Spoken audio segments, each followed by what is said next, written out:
Anything that comes from the soul is art.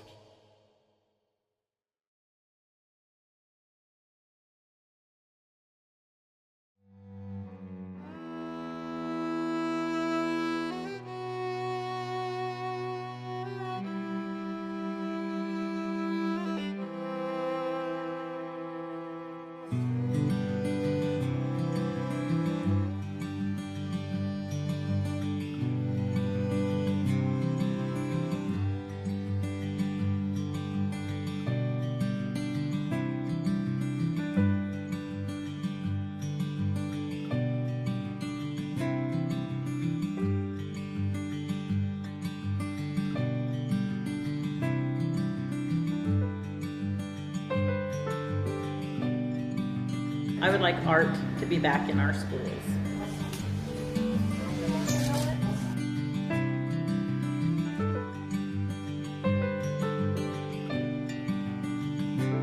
Higo abanma in higo mo abongdo.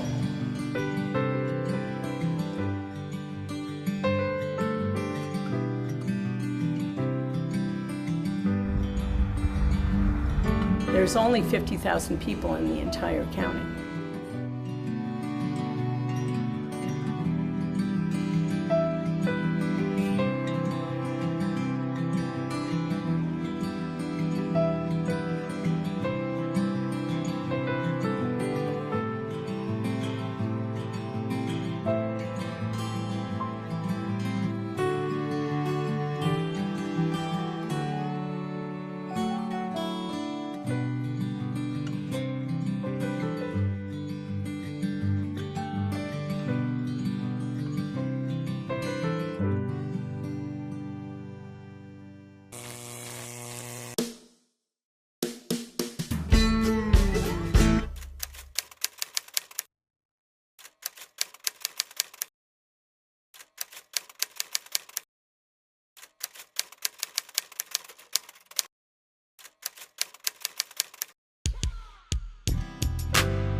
I actually didn't decide to take a class. My husband left me, basically, and I was devastated. And my sister decided, in her infinite wisdom, that I should take a pottery class, and that would make things better. The experience of working with clay and glaze and doing it in a community of women helped me in ways that I never anticipated, never. And it exposed to me a whole different side of myself, as well as giving me a sense of belonging. I think we have a very elevated view of what some things should be. And in the artistic realm, I think paintings in galleries and things that are far beyond us rather than within us are what we think of. And so we don't even aspire to artist. It just is like astronaut, you know? It's way far away. And most of us won't get there, when in fact, it's already inside us, and it's a matter of having it nurtured out of us. Let me tell you something. What some people don't understand sometimes is a great coping mechanism to let your feelings out, to express more things. Because many times we think, oh, we have to be rich or very beautiful, where we see a painting or a scene, and it has to depict and show exactly what's there. But then when we have abstract art, where we can actually put our own colors and feelings into it, it expresses more. And sometimes we don't understand that's art. I was fortunate that my mother allowed us, when we were cooking, to make our designs. She showed us how to take the ketchup and the mustard and make a design. And we would have paints. She allowed us to put our hands in it and touch it. or go out to the beach and just draw something, or build a castle and decorate it with nature that was around. I didn't think it was that important. And as I grew up and saw other people's art, I was like, oh, I can do that. Maybe what I see in my mind doesn't get on the paper, but it's what I feel, and sometimes people see it too. Sometimes our schools are taking away the art classes. We still need this. We don't only need math, reading, science. These things are important, but science can also be found. Math can be found in art very much.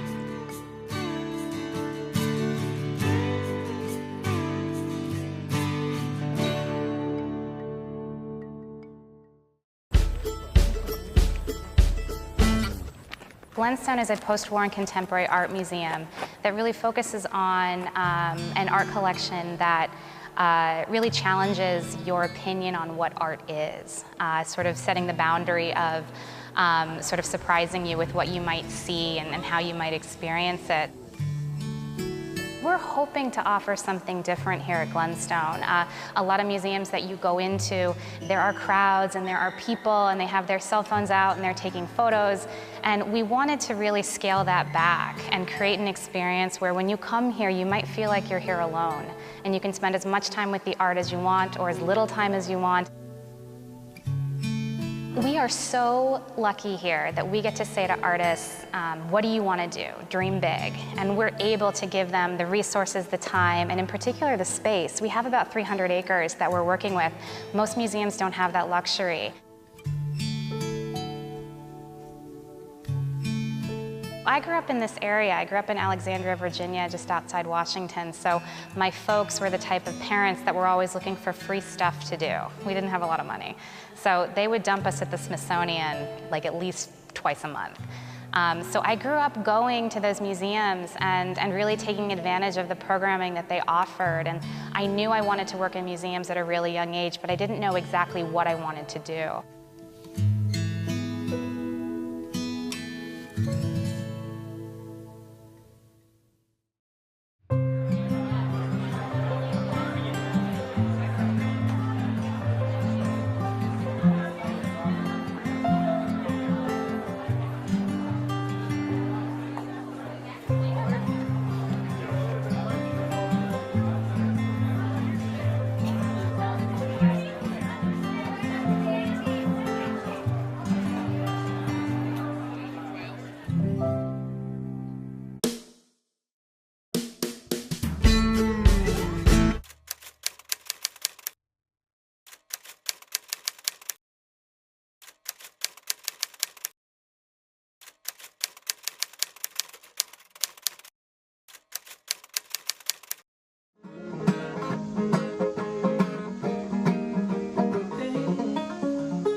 I was a survivor of a cult called Faith Assembly with a particular minister named Hobart Freeman. And during that time, from like age 11 to age 14, I suffered medical neglect and didn't get medical treatment for what I was suffering with, which was asthma. And I think I have my inhaler here. So this is proof. One of my brothers passed away. Our grandmother ended up taking us in, and during that period, I started finding my voice, started finding how I felt about things, how I was experiencing life, and the disappointments that I was going through. Songwriting gave me a voice, and I was able to start telling my story and experiencing or expressing what I was feeling through music. You know, when you grow up the way I grew up, people didn't talk about how we felt. We didn't talk about our feelings. We didn't talk about our emotions. We didn't talk about our disappointments or fears or hopes or even our dreams. We were really a very quiet family, and so there was not a lot of expression or a lot of affection. Even though I knew my parents loved me, I knew my brothers and sisters loved me, we weren't doing so well showing it. So part of finding that voice means, you know, I finally started speaking up for myself, started standing up for myself. I'm really glad that music gave me that ability and helped me find that. When I started turning 13, 14, 15, the music really gave me the ability to escape. To me, the art is just, it's the individual way that they find the way to express themselves.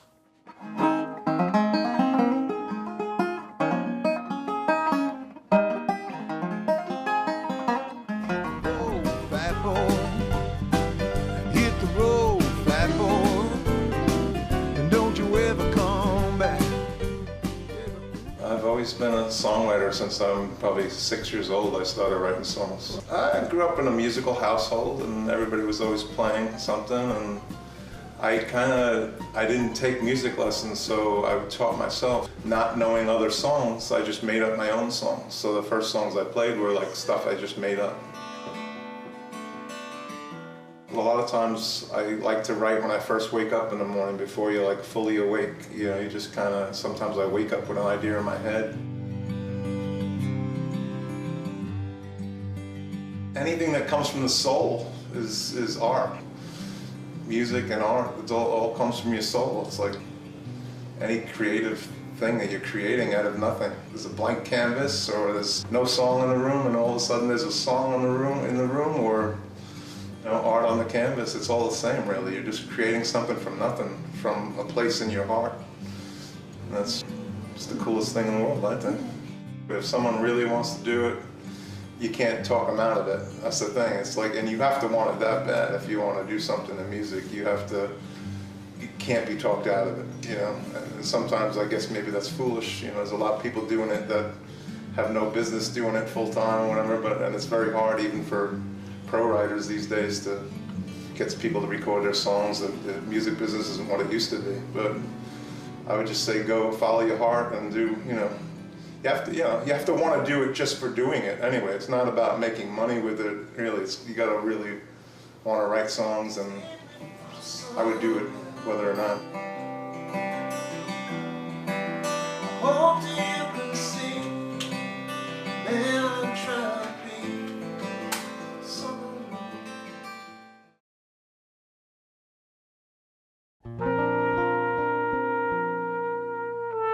Most music is made by vibrations.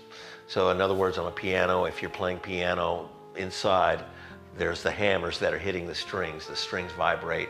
If you were analyzing a trumpet and you started out on a trumpet, the sound starts out here with the vibration here, which goes into here, which goes into here, which makes the sound. So you go from here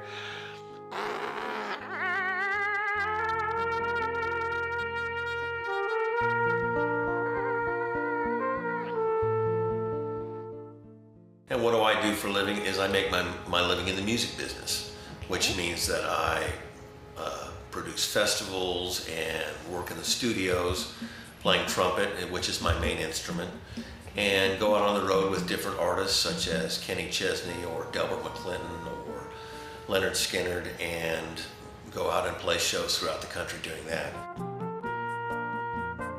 You know, what I try to do with kids when I'm working with kids is turn them on to music and turn them on to the arts.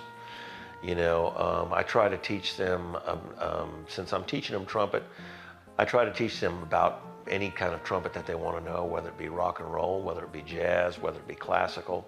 You know, we get down the basics so that they know what to do and how to make sound out of it and get it down and to be able to play in their school band.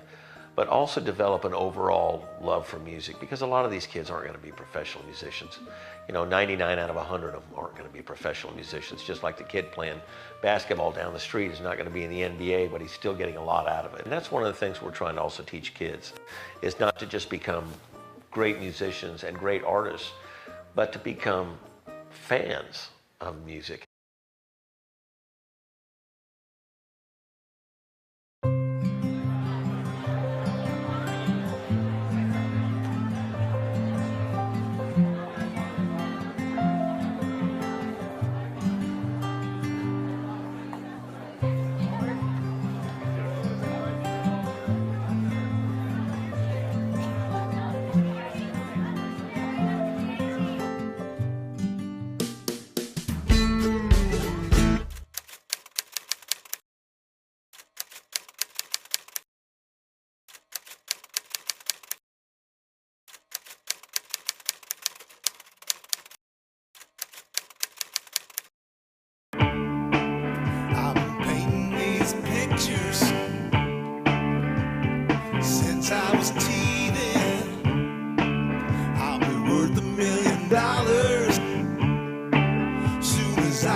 as a mid-sized regional museum, we're really eager to bring the world of art and have our community very knowledgeable about the world of art in Wichita, Kansas. We are a museum devoted to American art. We have over 10,000 wonderful works in our collection. The first artwork that came into the collection of the Wichita Art Museum is John Stuart Curry's Kansas Cornfield. It was purchased in New York from a gallery there. John Stuart Curry is a Kansas artist. This is an iconic Kansas image.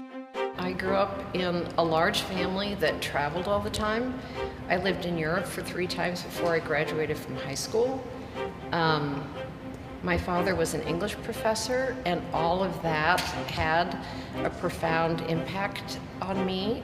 So I was having really mind-transforming art experiences from early days, and it was when I was in college and living in Vienna that I determined that I loved being in art museums so much, I was going to craft a life in art museums. The representative who was helping us acquire the collection was in New York, and Edward Hopper was at the top of his game at that point. We are so very blessed to have 4 Edward Hoppers in our collection.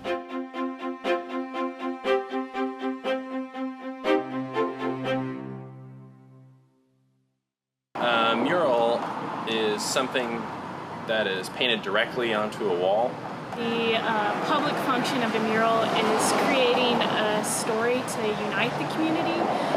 So like the mural behind us is a way to tell the story of who Wichita is, who Kansas is, and explain some of our history that unites the people here together. You know, we get a lot of simplified forms and shapes in our pieces. So we try and keep it, you know, simple, straightforward, to the point, something that, like any good typography, you know, just catches you right off the bat. You know, it's something that you don't have to fight for to see the meaning.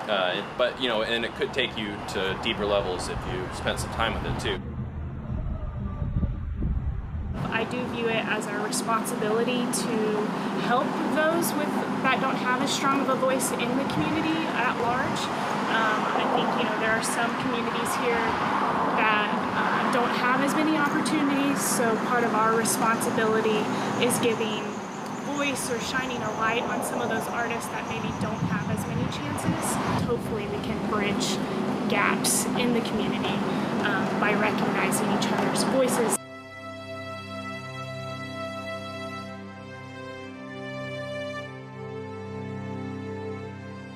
I really enjoy this piece for making art even more accessible to those communities. By bringing the pieces from the museums out into public art, it eliminates that distance between you know, people and the museum.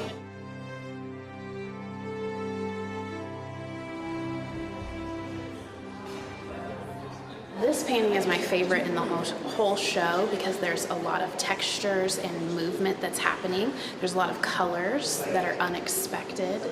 I'm an emotional person, and so I'm looking for something that makes me linger and look a little bit longer than I normally would, and to me that makes a successful piece. So when I'm going to new shows at museums or galleries, then I'm looking for something that just makes me go, oh, and I usually it's some kind of connection.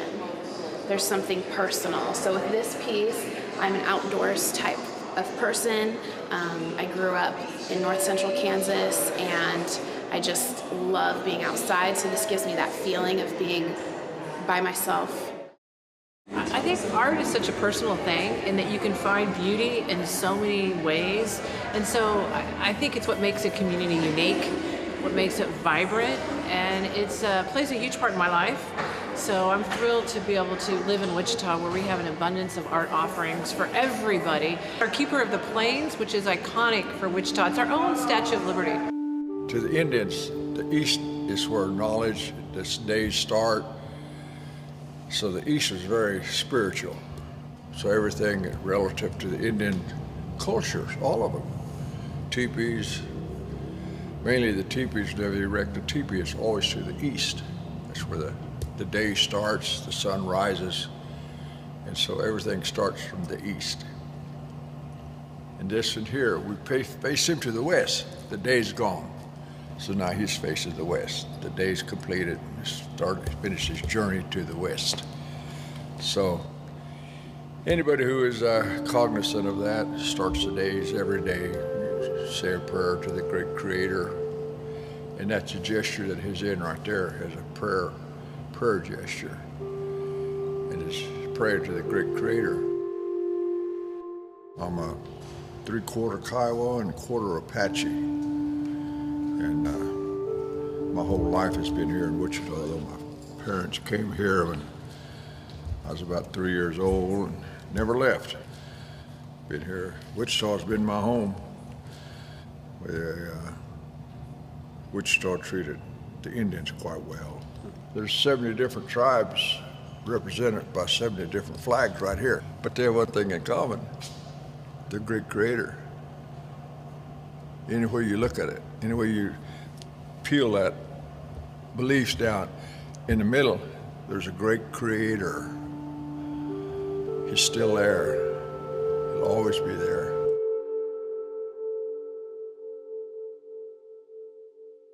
When you bid farewell to somebody in the non-Indian world, you just tell them goodbye.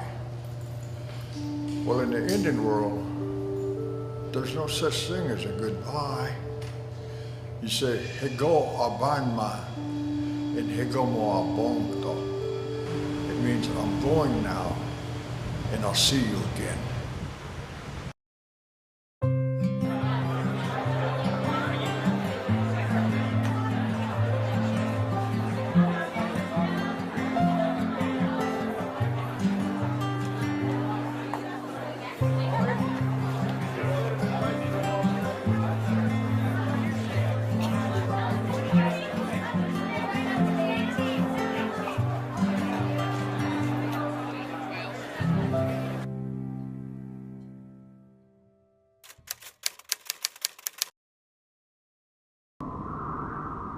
Most of the people that live here work outside of town. A lot of people work in Hutchinson, Wichita, McPherson. A lot of them even drive to McPherson or Salina. Usually our daytime, a lot of the traffic is just local farmers that have to come into town for fuel or to eat at the restaurant or get their mail. And I try to offer kids classes that it's inexpensive enough that all I'm doing is I'm not making anything. I'm covering the canvas and the paints, and they come in and they do have that opportunity to create something. I would like art to be back in our schools. And like I said, it's been almost a decade since we've had that. I know the grade school teachers, they try to incorporate something every month pretty much into their curriculum, but we don't have art. And I know that it's not in our budget.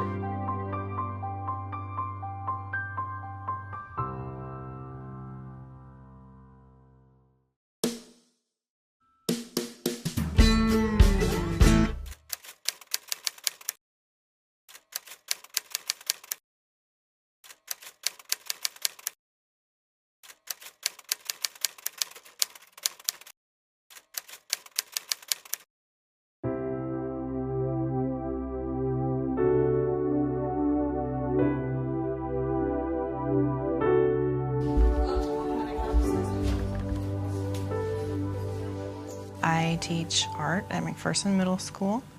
I teach 6th, 7th, and 8th graders. When we get them as 6th graders, especially at the beginning of the year, they're still just kids, you know, and about halfway through the year, then they turn into middle schoolers. Their attitude towards art becomes better because they see success and they want to keep going with that.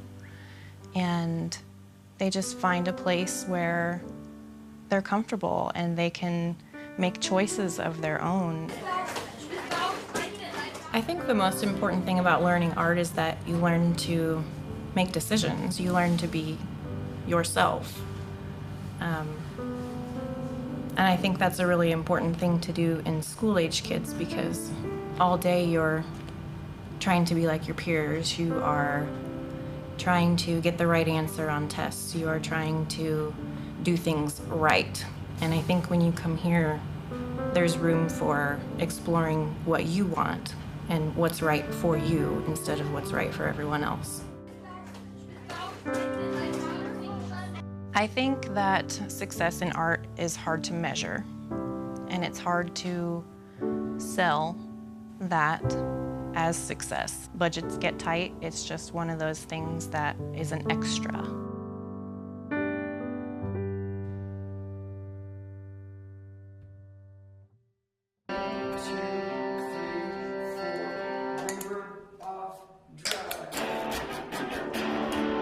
There weren't very many opportunities for students to take part in music or the arts after school here in McPherson. And so we felt like that was the best place for us to use our building, to use our skills, to use our interests to be able to create an after-school program for students that age.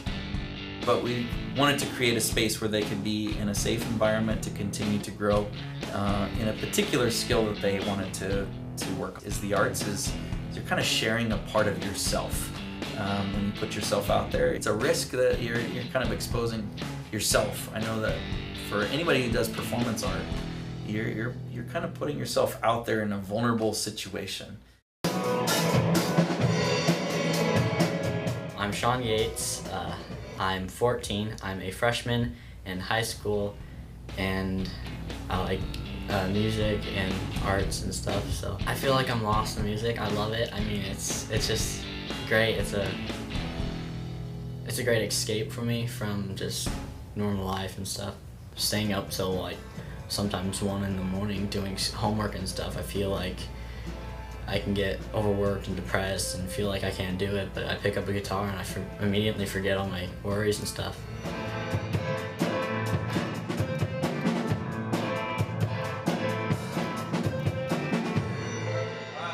If they have a passion to pursue that, anyone can call themselves an artist.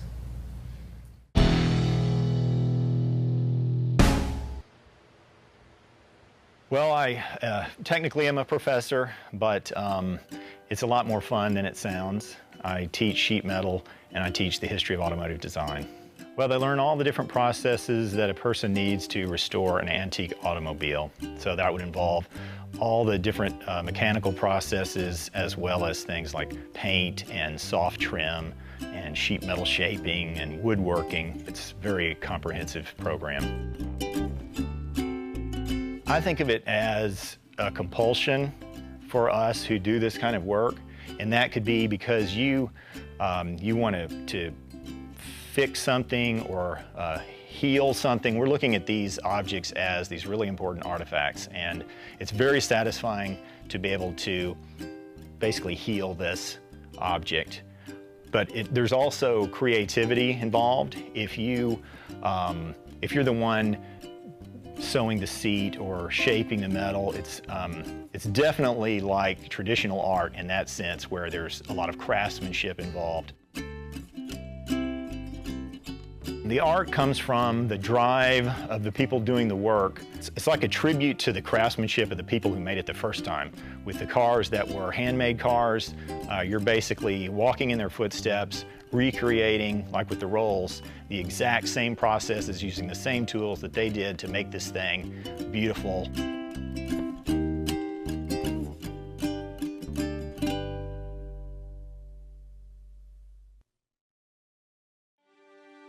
This room houses the USD 418 art collection. It was at one time the second largest art collection for a school district in the United States. It started in 1911, and it was collected by students.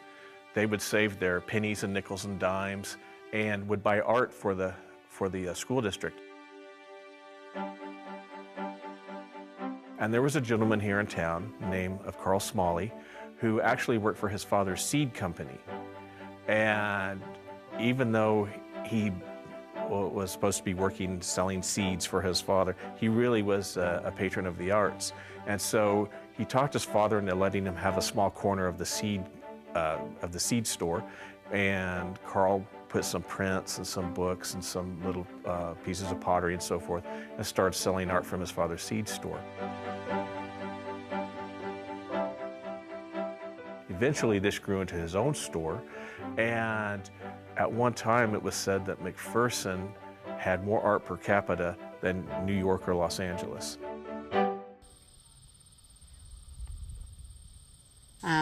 Yesterday I noticed that when we were out on the prairie, it had rained. You can smell the grasses.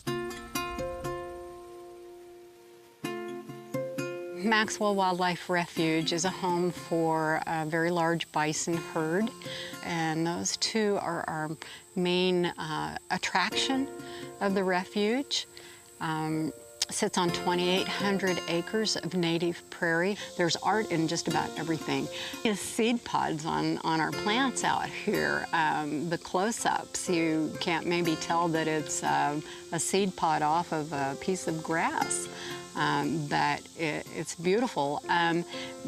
When there's a lot of dew and moisture, I have seen webs that have been made in the grass that is so artistic. Yeah, I mean, really, it is a big painting.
Welcome to TikTok Budlow. What we do at TikTok is we are an anti-cafe, which is a pay-per-minute social space. And what we do is we check people in, and from that point, they pay 8 cents per person per minute, and everything else is free. So the coffee is really incidental. We say, pay-per-minute coffee shop because anti-cafe is not a word. We have art in here because this is intrinsically a creative space. Whether that creativity is writing, whether it's building your own business, whether it's actually doing physical art, we're a creative space. I think that fear is a really big kind of demotivator, both in terms of the making art, like I was talking about with myself, and that fear of I'm not going to be any good at this, but also fear of kind of looking at your own motivations, looking internally, because art makes us look internally, and not wanting to confront anything about yourself. In any sort of world that wants you to conform, that wants you to be the same as every single other person, do the same as every single other person, anything artistic at all is an act of rebellion. I love this piece. It says, I am a follower of rude people. Many people have no clue what outsider art is. They've never been exposed to it before. Many people, when they consider art, they consider, as I said, our beautiful Western collection, Western landscapes, much more mainstream art. This is a completely new experience for many people. People can walk in here and say, oh, my 4-year-old could do this. But that's not the point. Yes, your 4-year-old can do this. Everybody can do this. Everybody can explore their creative side, create something that, it's not for anyone else. It's just for the artist creating it. An outsider artist is someone who is not formally educated in art.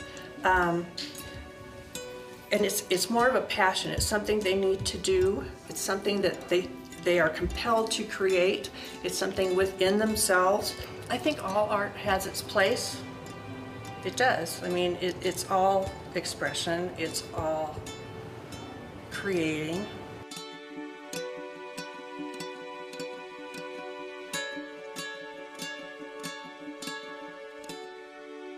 Everybody that walks by anywhere in the world, everything around you is art, you know, everything from architecture to advertisements to the design of cars to, you know, anything. Everything in our society revolves around design.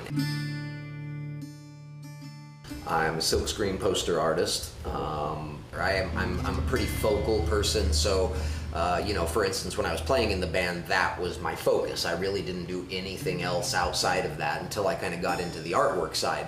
And nowadays, kind of similarly, I only focus on artwork. I really don't do anything else outside of this, just because I like to put my whole heart into what I'm doing. And so anybody who finds something they love to do creatively and pursues it wholeheartedly, you know, and it could be anything, whatever you choose, as long as you do it with everything you have. I think there's a lot of people who have the ability to create wonderful things, but they're not willing to take the chance to pursue that to the end, you know. I think a lot of society is going to try and keep you from doing that. You know, again, back with financial reasons and family reasons and lots of different stuff.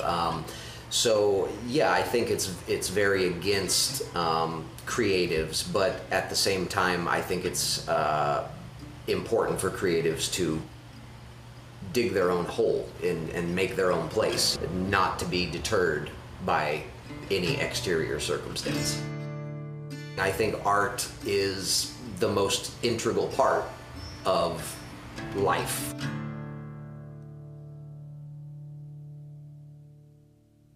This is my gallery, the John Doe Art Gallery. I represent about 25 local artists.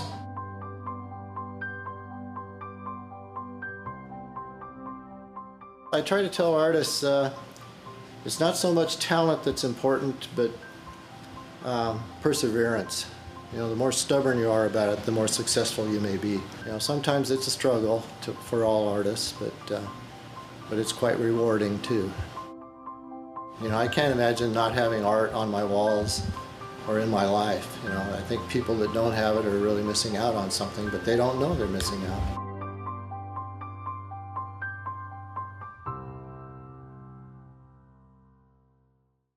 From 1980 till really about 5 years ago, so several decades, this 250,000 square feet meatpacking plant was abandoned. Art has been used prolifically throughout generations here in Pueblo, especially when you look at tagging, graffiti art, mural art.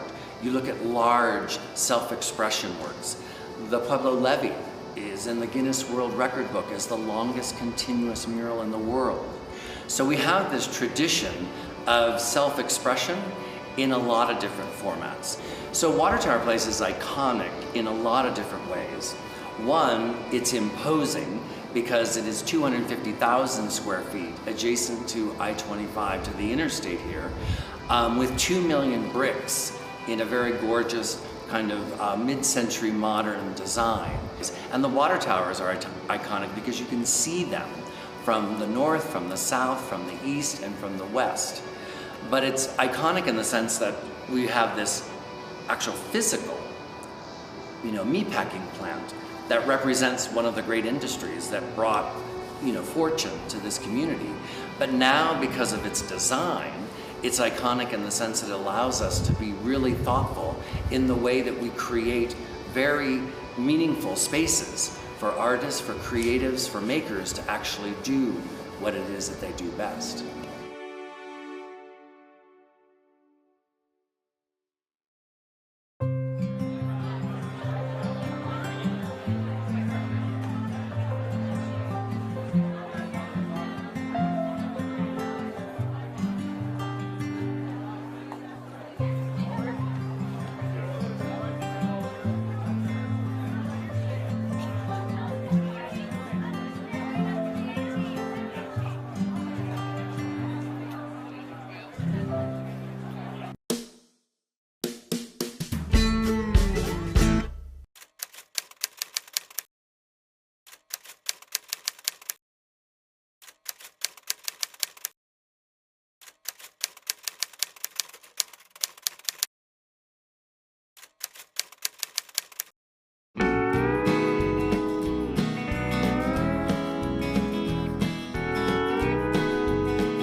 passed on when you came and took care of things around this town here, so it must have been real exciting for you, though. Oh my goodness, it was. Again, if my mother ever knew some of the things I got into. I am Mrs. Eleanor Malaby. I came to Glenwood Springs in May of 1885, a new bride from Columbus, Ohio. As Jasper Ward, I was born in 1850 in Franklin County, Illinois. My brothers and I, my mother and my sisters, came west after the Civil War when our farm was burned.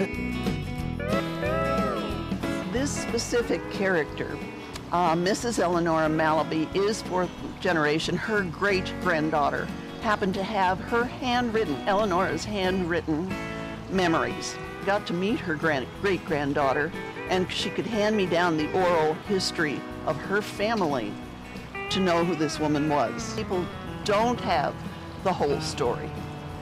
We're trying to give the background, the everyday feelings that these people had, we have today. We shared the mistakes that were made. Perhaps we can help make it better for the next generation. Jasper represents that part of the West that the story has really not been fully told yet. My job is to keep history alive, and Glenwood Springs has a very rich history. So it's not a difficult job at all. And part of that is portraying, as a portrayalist, a character that I can identify with that's part of the history of this area. We're right at a verge here in Glenwood Springs of losing our soul. And what made this a community is the history that tied it together. When you're tied to an electronic device that you become not addicted, may not be the word, but if you become dependent upon, if you can get them away from that back to just free time for the imagination to run wild, the arts then bring that alive. And we lose that. You lose the soul of who you are as a culture, as a town, as a country. Some people will say, like with fine art, what do I do with this? Or, you know, it doesn't have a purpose. And I always say, well, I really don't need my art to be functional, but I love my functional items to be art. So I like everything. And I feel like everything is, oh, you're just blessed if you're an artist, you know, in every way, and everything comes from creativity, problem solving, enrichment, enjoyment, you know. I think everybody is an artist. I really do think you are, you know. Yes, I don't think it has to be one thing. And sometimes I'll meet artists who are really talented, but they don't have like the business aspect of it. And I try to explain, if you're not just really passionate about it, and it's everything and you have to do it, don't do it as a business, just do it for joy.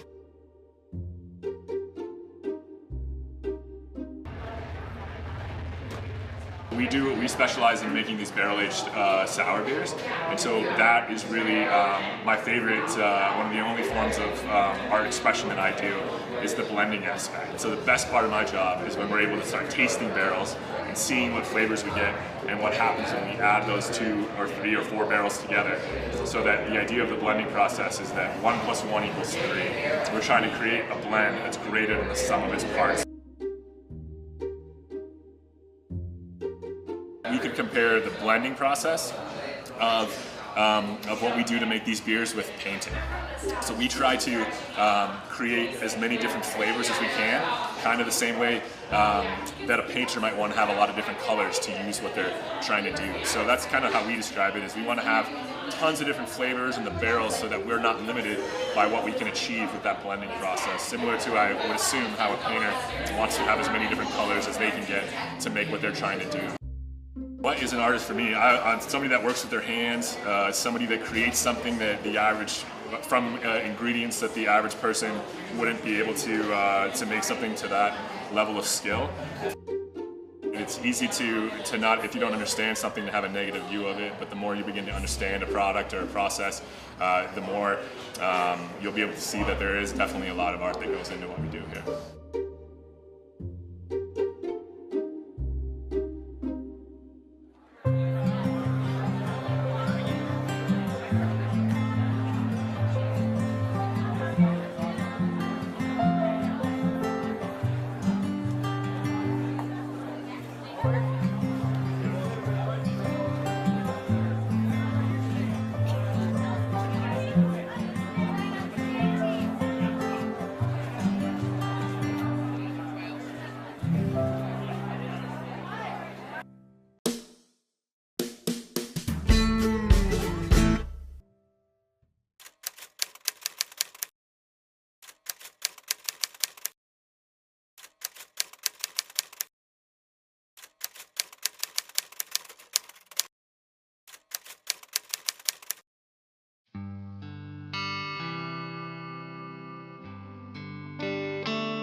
In northeastern Nevada, where we live, there's only 50,000 people in the entire county.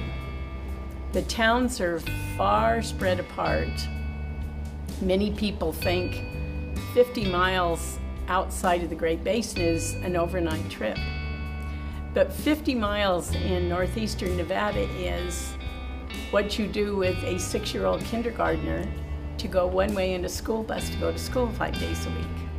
And we think nothing of it. It's just the way we live. And we don't regard this as unusual because you're never a good tourist in your own backyard. And you don't realize that this is unique. It's just the way we are and the way we live, and we're fine with it. The heritage of cowboy culture is one that embraces the old traditional ways. Our cowboys still go out on the range on horseback, and they camp out in cowboy teepee tents just like their predecessors did 170 years ago. It really hasn't changed, but yet the ranchers nowadays have different ways of tracking their livestock. They keep computer records. They have cell phones, although cell service is a little sketchy in places around here. But cowboys love to embrace those traditions that have gone on for 150 years.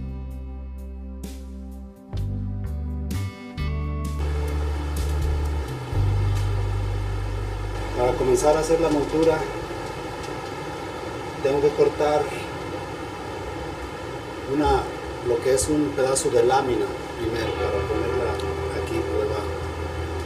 Entonces se ponen 3 piezas de piel encima de la lámina, rebajándola hasta que queda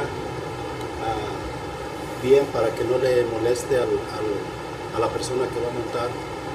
Se necesita varios años para poder aprender a hacer este tipo de trabajo. No hay muchas personas que lo hacen ahorita en este tiempo. No sé por qué razón será, pero hay muchas personas que ya no les gusta trabajar mucho, ¿verdad? Mi papá era zapatero, por decirlo así. Él era zapatero en México, zapatos de mujer, o sea, toda clase de zapatos. Entonces a lo mejor ya traía yo ¿cómo lo podría decir? La tradición o algo de él.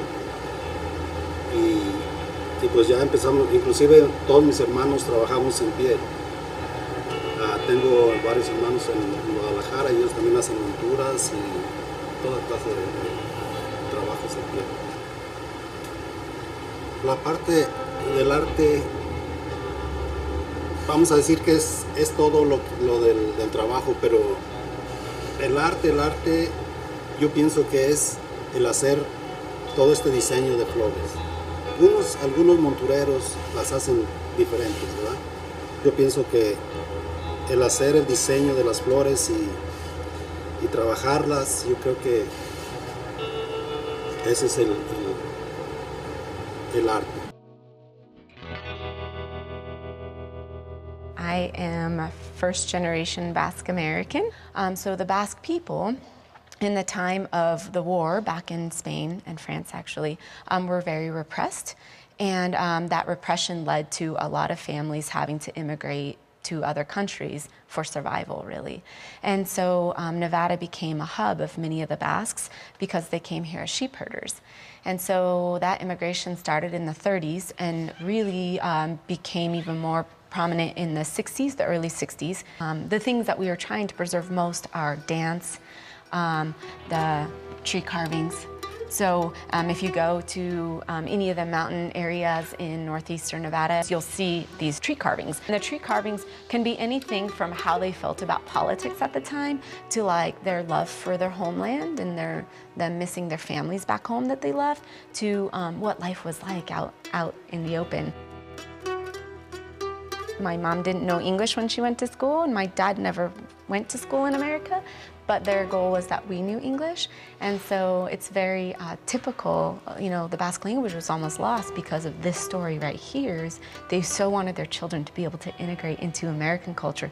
So happy to have the opportunity here that that Basque language was almost lost here.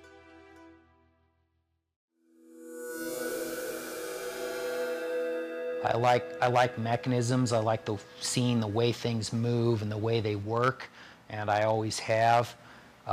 Since I was a little kid, I wanted to be an inventor, and I've kind of incorporated that into my art with the kinetic art aspect of it, where my sculptures actually do move and do things.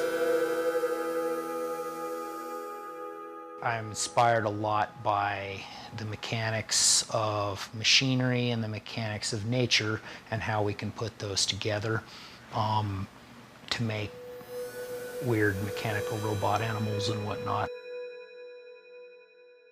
Everyone has their own opinion on what is and is not art.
When I first started working at a foundry, I didn't know much about art. I mean, I just needed a job, right? I'm 19 years old, I needed a job. I ended up being good at it. And the longer I worked at a foundry, then I got exposed to different types of art, you know, anything from, you know, regular wildlife type art, you know, realistic figures.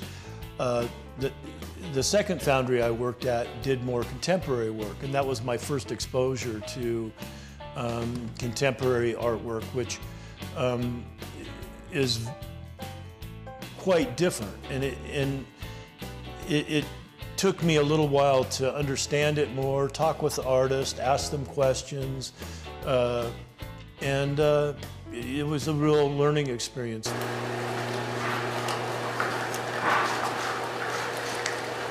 When the cup's full, he'll just move on to the next one. No excitement, guys. Artwork can be a lot of different things. I mean, it might be somebody painting a mural on a wall. It might be, you know, like some of the old buildings, they have an old billboard on there, and we, you know, in Baker, that it's important. We keep that stuff, you know. I mean, it's for people to see.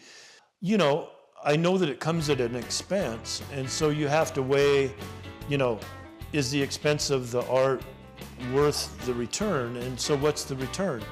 Is the return people spending money here? I don't know. I mean, the return might just be the fact that people are pleased and they like to see it, you know? So, and maybe they come back again because they enjoyed the experience.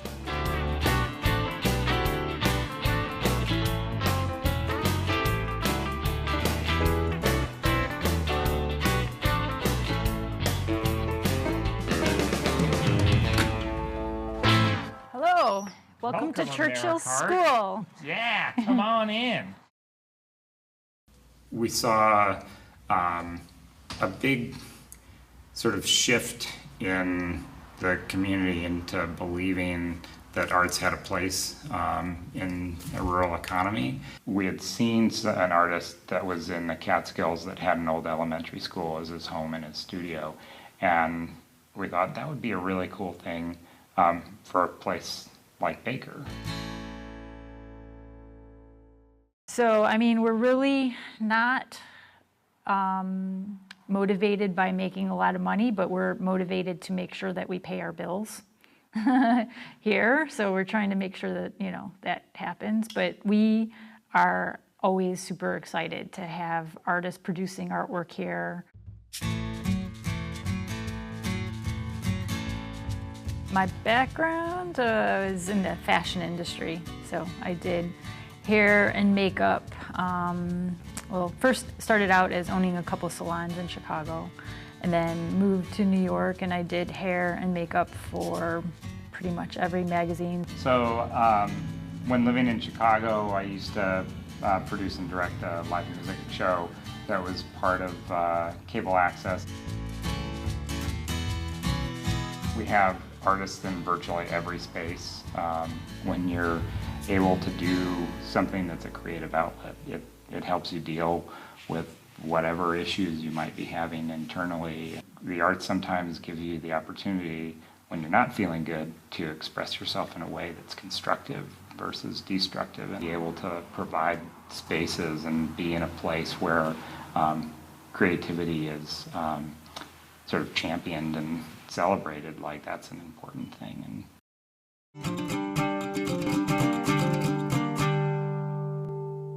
I give $100 bill for him, give him $100. I got 100 now, 25, 125. I'm known the baker for the Salt Lake auction. We auction off salt licks as art, and I've been doing this for 13 years. It's a charity event for Parkinson's, which I got 19 years ago. And I just wanted to do something for the disease. 50-pound blocks of salt, and the deer sculpted it with their tongues. And it really looked, it's just very attractive. It had just very nice lines to it. We started auctioning off the blocks. The first one went for like $125. And I thought, boy, this is gonna fly. And at the end of the night, we had like 40 people in there, and we raised $3,500. It's never gone down, and we're up to like $140,000 now. And you kind of think that's spit in the ocean. It's a small amount comparatively, but when you think of it, there's 16,000 people in the county and 80,000 cows. You know, well, they participate too. We have to have the cows.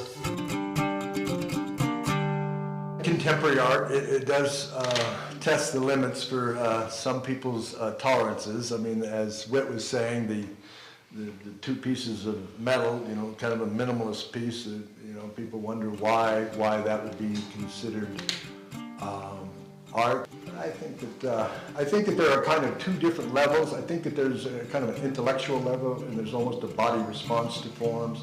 It's like a body response to a beautiful sunset. You don't have to be, you don't have to know about great painters doing sunsets or any of that other stuff. All you have to do is be in front of it and feel a certain way, and that is art. It's not the intellectual art, it's not the historian's art, it's not that. And then we have stacks and stacks of books about those things that give reasons why those two sheets of metal are so profound.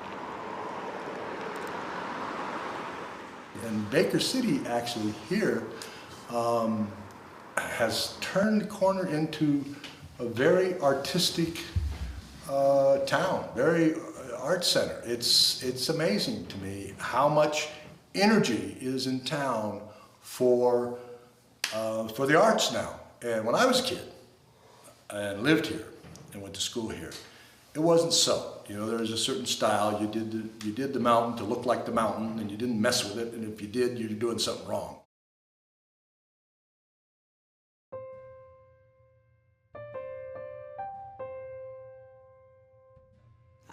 What I love about clay is it is a very tactile medium. It's also very forgiving. It's been a frustrating journey because I've had a lot. Sometimes it works, sometimes it doesn't. But that also has been very good for me because it's nice not to learn to live with not always being in control. And that's probably what I like most about art is just the process of creating. Once I have it conceived in my mind, then it's just a matter of executing it and dealing with the material and how the material is going to react to what I want it to do. Art is so many things. It's so many things to so many different people. But for me, as an educator, I think it's all about being able to communicate and express yourself in a unique and individual way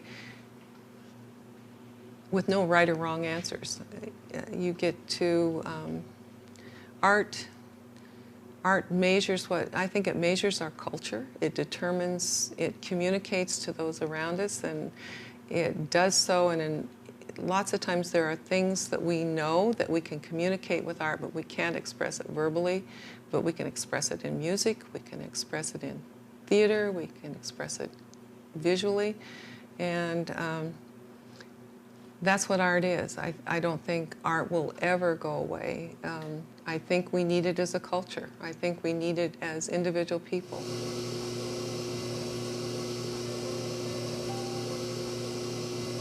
So many of the things in school today say there's a right answer and a wrong answer. And I think we need to, particularly rural communities, your education is the key, and we have to have it in our public schools to help children learn to think that way. And to, well, not learn to think that way, but be allowed to be creative. I've been looking for majestic all my wandering days, searching God's creation for the answer to prayers I pray. Art makes an impression. Trying to see the simple beauty, looking for majestic, seems like all my years.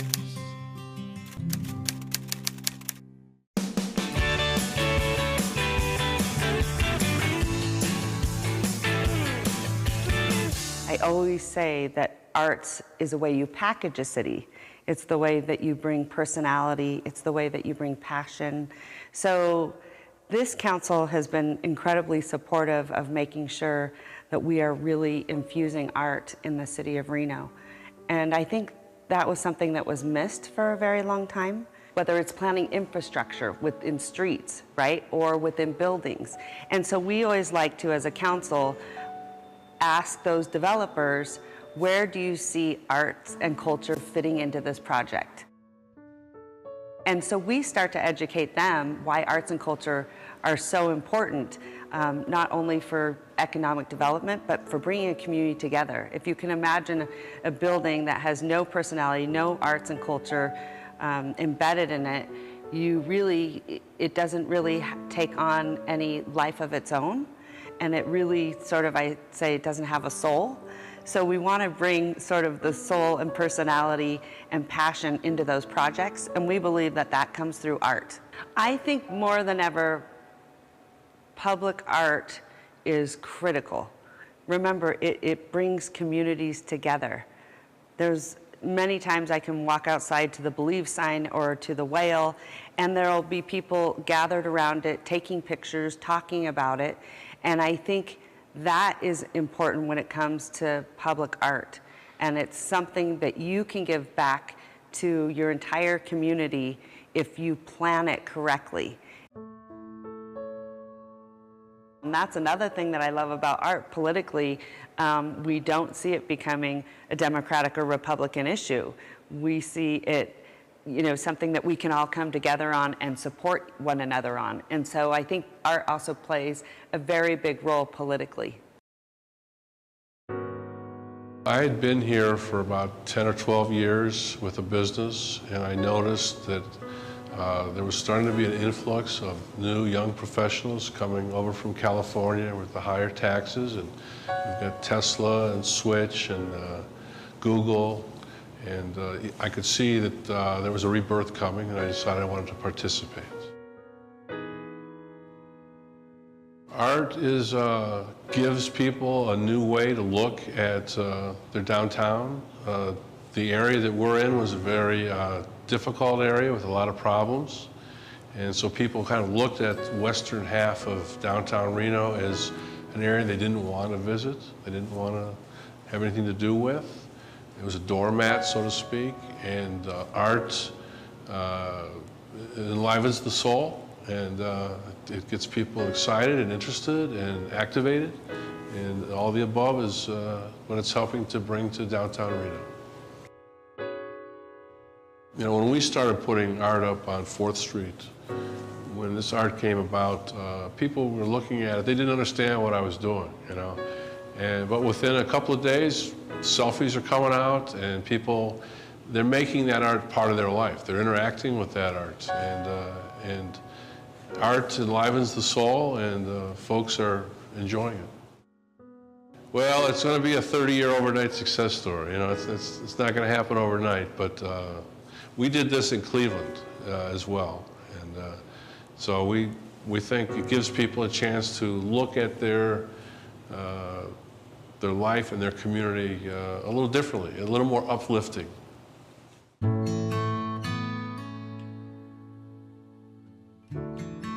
Public art is a specific idea or concept, so I think it depends on what role it's playing in its community, if it's meant to be, you know, a social dialogue, if it's meant to be a pop-up exhibit to give excitement or life to a community. So you have to kind of understand the integrity behind the piece before, so I guess it's more about the idea than it is about the specific piece.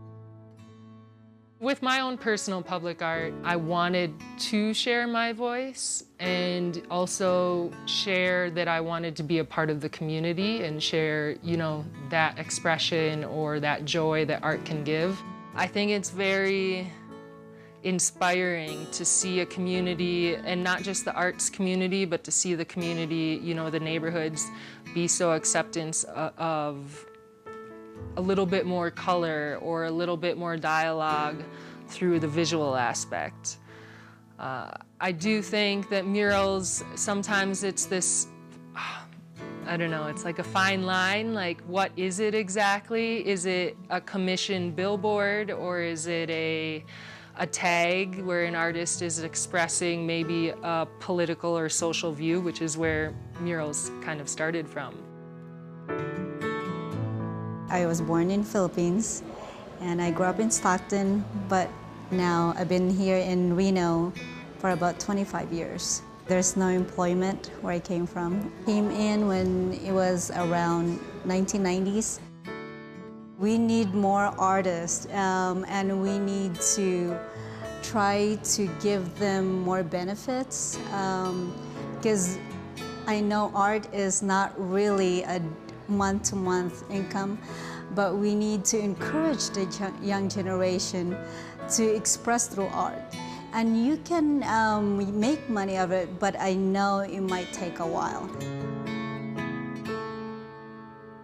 New generation nowadays, they're so busy with their phones or gadgets and all that, but I think we need to put our cell phone down or any gadgets down and just go out on a weekend and just go to the museum. I think that's what we lack of is time.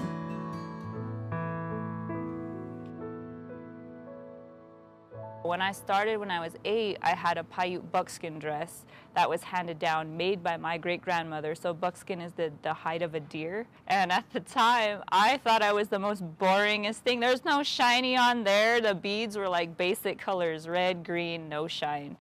And then I would see that some other girls dancing with their fancy shawls or their jingle dresses, and I was like, wow, that's what I want to do. But in my family, handed down my family heirloom was not that. So I was like, okay, well, I guess I'm stuck dancing this then. I used to watch MTV as much as I could. I would watch Michael Jackson, Janet Jackson, Paula Abdul. I was a big MC Hammer fan. That was my first concert I went to. So we had no more outfits, and so I kind of threw myself into watching those entertainers all the time. Like kind of go into our soul and just Then I came back to my culture after having been classically music trained, after doing classical music so long, it wasn't fulfilling me anymore. Going into other countries or even on reservations where they've had a lot of suicide or things like that, we would use these dances somewhat in a modern way because it's a healing dance, and I'd still wear the dress,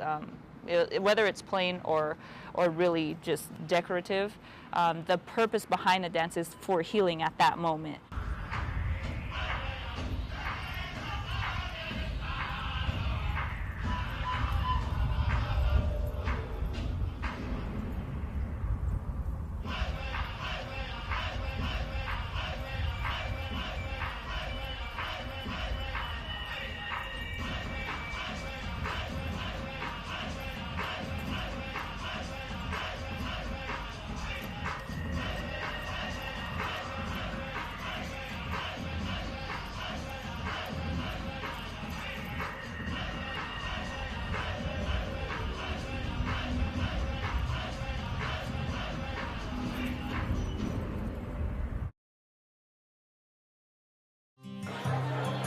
Been looking for majestic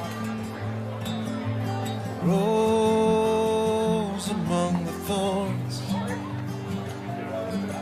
in the sunrise, in the canyon, in the thunder before the storm,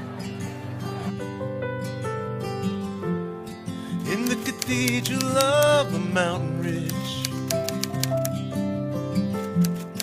where the wind and trees unite, looking for majestic, searching all my life.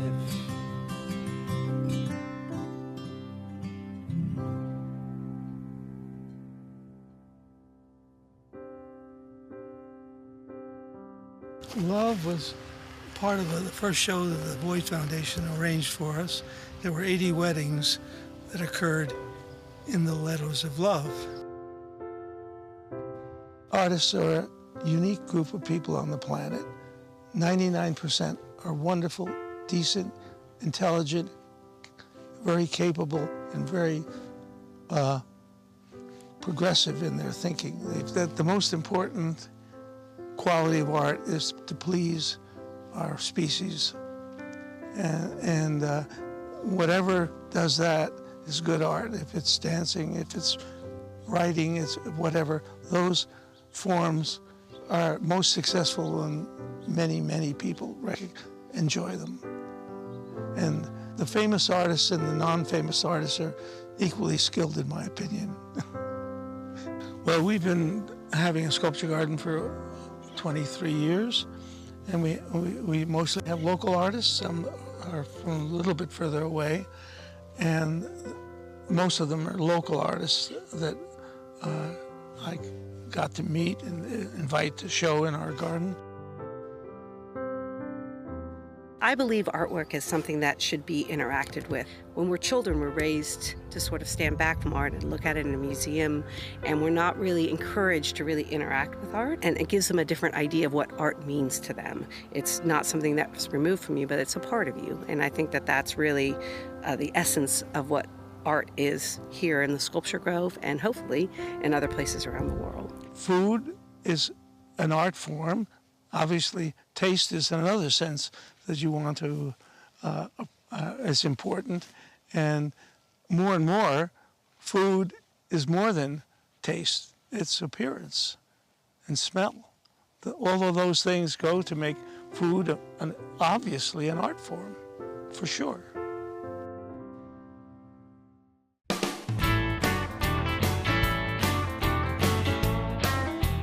I think, you know, the job of most art is to create almost like a language, whatever it is, and I don't know. I think, like, for at least for me, I'm trying to say something through my art, and if you end up kind of pulling that out of me, hopefully that adds to the artwork. But sometimes, like with art, there's like I always think of art and its reaction similar to like a relationship, in that sometimes people have like this instant mutual kind of spark or attraction, and they kind of get together, and then it builds from there. So like the more you learn about the piece or the person, the more you fall in love with it.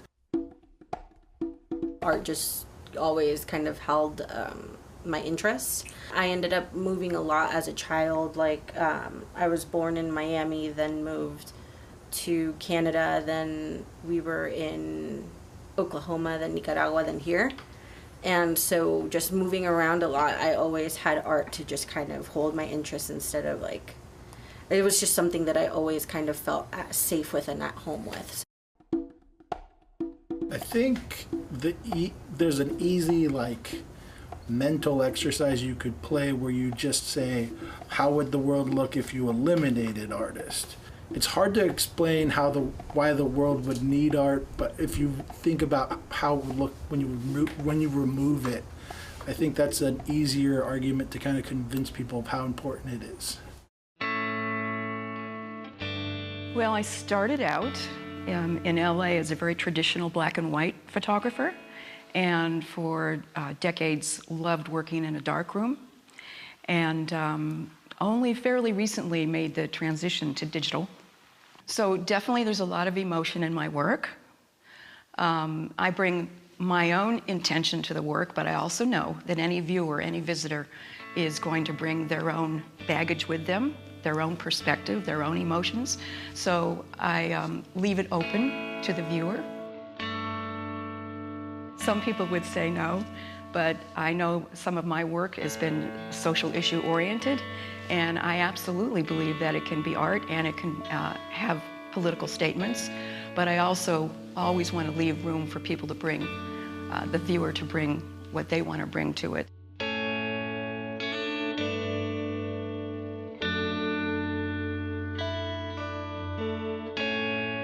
I came from Mexico like about 6 years ago, and I started working here in this barbershop about a year ago.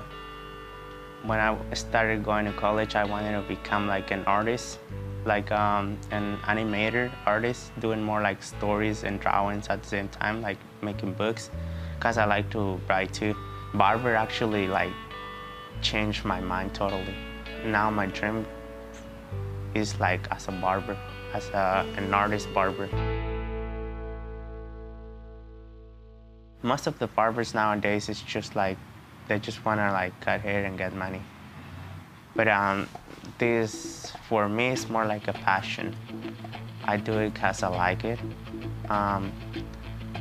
I didn't even expect the money at the beginning. I was just like, I just wanted to become like good, my best version, pretty much. And then I've been like practicing every time. I've been staying pretty late, waking up early, and then I've been practicing a lot. No, not everybody can be an artist. I think it's a passion, you gotta feel it. It's not something like you just want to do art and then start doing it. I feel like they need to be motivated. They gotta start looking at life in a better way.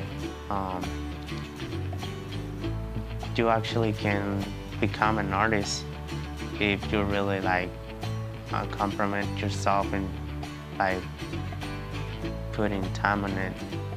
Because I've seen like people who used to draw pretty thought, but they start taking like classes, and then like it's actually a long way. But like after like 5-6 years, they become pretty good artists. Like, so everyone can become an artist if they really focus on it.